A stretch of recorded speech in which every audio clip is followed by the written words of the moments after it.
the elephant who loved to swim. Deep in the heart of a wide, lush savanna, where the tall grasses swayed in the breeze and rivers sparkled beneath the warm sun, lived a curious young elephant named Joss. Joss was no ordinary elephant. While the others in her herd loved stomping through mud and munching on juicy fruit, Joss spent her days dreaming of the water. Joss's favorite place in the entire savanna was the river. She'd slip into the glistening waters, feeling the cool splash on her trunk, her ears flapping joyfully as she swam. "Why walk when you can swim?" she'd always say with a laugh. Joss adored floating in the river and watching tiny schools of fish dart past her wrinkled feet. She would blow playful water fountains from her trunk, delighting the animals nearby. The birds chirped in approval from the trees, and even the shy antelope stopped to watch her fun. Although Joss felt happiest in the water, her herd didn't quite understand. "Elephants are meant for exploring the earth, not swimming all day," said Aunt Mela one afternoon. But Joss simply couldn't give up her love for swimming. "I follow my heart," she told herself, splashing joyfully. One fateful summer, the rain stopped. The grassy savanna grew dry and cracked, and the rivers began to shrink. The animals of the savanna grew worried as water disappeared and food became scarce. Joss's herd wandered far and wide in search of water, but their trunks went thirsty. Joss missed her swimming adventures at the river, but as she looked at the dry savanna, her heart filled with determination. She decided to explore the lands, hoping to find a hidden path to water.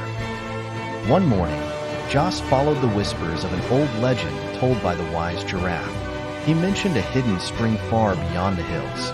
Joss waddled her way through the tall golden grasses, climbed rocky hills, and dodged thorny shrubs. Her feet were sore, but her heart stayed hopeful. Finally, Joss arrived at a quiet patch of earth surrounded by stones. She pressed her big, strong trunk to the ground and sniffed. "There's water here," she exclaimed excitedly. She dug and dug, her eagerness unshaken, until a gush of water sprang forth. Joss trumpeted loudly, calling her herd and all the animals of the savanna to the hidden spring. They hurried to the place, astonished by the fresh, cool water that was now flowing freely. Elephants drank deeply, zebras slurped happily, and even the tiny frogs joined in the celebration. "Joss, you've saved us," Aunt Mela cried, pulling Joss into a warm hug. Joss's heart swelled with pride. Because of her love for water, she had found the courage to discover what no one else had. The hidden spring brought life back to the savanna, and the animals rejoiced.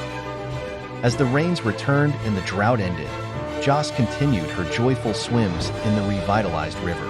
This time, her herd watched with admiration. "Joss may love the water," said Aunt Mela with a twinkle in her eye, "but it's that love that made her a hero." Joss taught everyone a special lesson. Being different isn't just okay, it can be a gift. Her unique love for swimming helped her find courage, perseverance, and a way to make a difference. She realized that being yourself is always worth celebrating. Joss's story reminds us that we all have something special inside us, just like she did. What makes you unique? Whether it's a talent, a dream, or a passion, embrace it proudly. Like Joss, you can make a difference in the world. Follow your heart and never be afraid to let it lead the way.